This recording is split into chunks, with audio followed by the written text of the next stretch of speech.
Alright, so today we shall talk about English conversations and some phrases. Now here's a conversation with the phrase, he kept changing channels on the remote. Sharon, my mother got really annoyed with my father yesterday evening. Heather, why?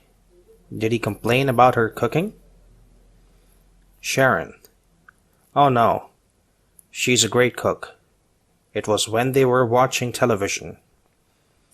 Heather, don't tell me he fell asleep in front of the television and started snoring. Sharon, no. He does that sometimes, but this was because he kept changing channels on the remote. Heather, all men do that. It's one of their most annoying habits. Now here's another conversation using the phrase, what do you fancy? Saying, let's eat out tonight. I don't feel like cooking. Vincent, well, why not? Why do you fancy? Saying, I think Japanese would make a nice change. Vincent, fine. How about that new place just off the market square? Saying, good idea. I'll go and freshen up first.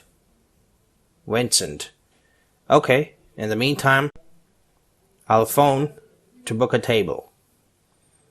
Now, explanation of this phrase is if you fancy something, you want to have it or to do it. Another example, do you fancy going to see a movie? Now here's another conversation using the phrase, he's clearly over the moon about something.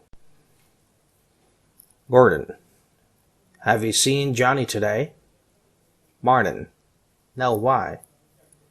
Gordon, well, he's clearly over the moon about something. Martin, about what? Gordon, he wouldn't tell anybody, but I've never seen him looking so happy. Martin, he's a betting man, so perhaps he won a lot of money on the horses.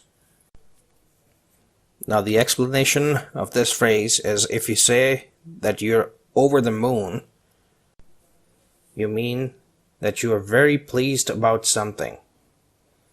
Another example of this phrase, she was over the moon about or with her new bike. Now here's another conversation using the phrase, they seem to have a lot in common. Teresa, Mandy and Tom seem to be spending a lot of time together lately. Yuan, yes, that's true. I have seen them at the swimming pool lately and at the cinema. Teresa, they go on regular bike rides together too. Yvonne, they seem to have a lot in common. Teresa, yes, they clearly like the same things. Yvonne, I wonder if we'll be hearing wedding bells soon. Now here's another conversation using the phrase, started a new hobby. Cindy, my sister started a new hobby a few months ago. Heather, really? Tell me more. Cindy, she's been learning to paint watercolors. Heather, how interesting. What are her favorite subjects? Cindy, she likes painting landscapes best, but she also enjoys doing still lifes. Heather, I envy her. I've tried to paint in the past, but I'm no good. I have no artistic talent. Now in this conversation, you might have heard a word, still lifes. That is a plural form of a word. It means a type of painting or drawing of an arrangement of objects that do not move, such as flowers, fruit, bowls, etc. The example of this word would be we went to an exhibition on the 17th century Dutch still lifes.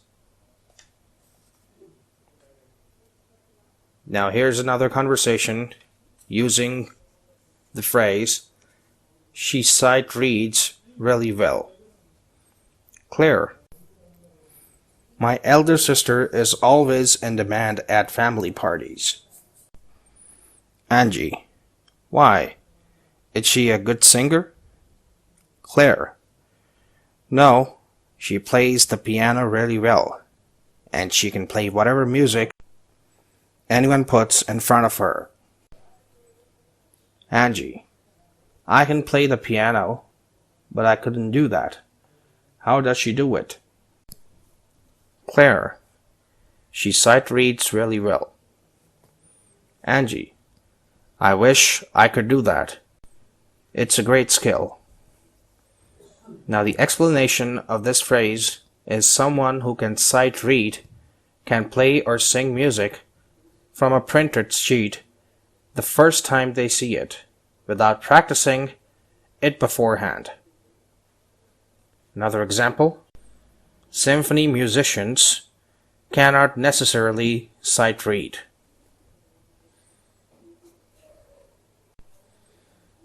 Now here's another conversation using the phrase, the real goalie made a fantastic save. Larry: did you see the Barcelona-Real Madrid match on TV yesterday? Philip: of course, what a game. 3 goals each. Larry: what do you support? Philip: Real Madrid, because I'm a Beckham fan. Larry: Barcelona should have won it with a great shot on goal in the last minute. Philip: only they didn't, because the real goalie made a fantastic save. Now here's another conversation using the phrase, I like the way you pan across the ruins. Carrie: your vacation video is really interesting. Donald: well, Mexico is a fascinating country. Carrie: what are we looking at now? Donald: these are the remains of a Mayan city.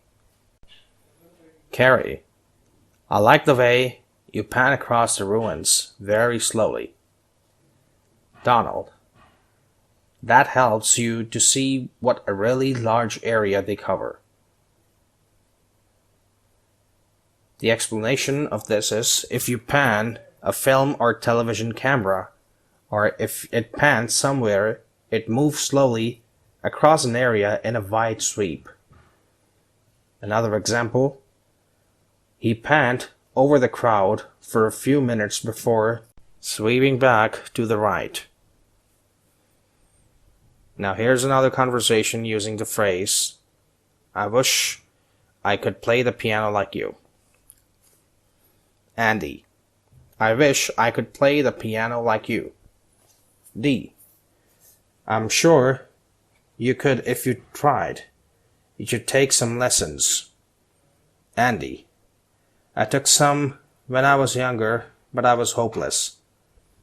D: what was that? Andy: I found that I was tone deaf, which really made it impossible. D: never mind. Why don't you try learning the drums? Then being tone deaf shouldn't matter.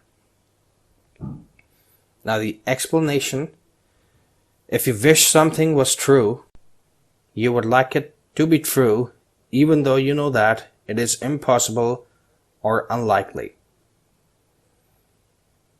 Another example, I wish it weren't true.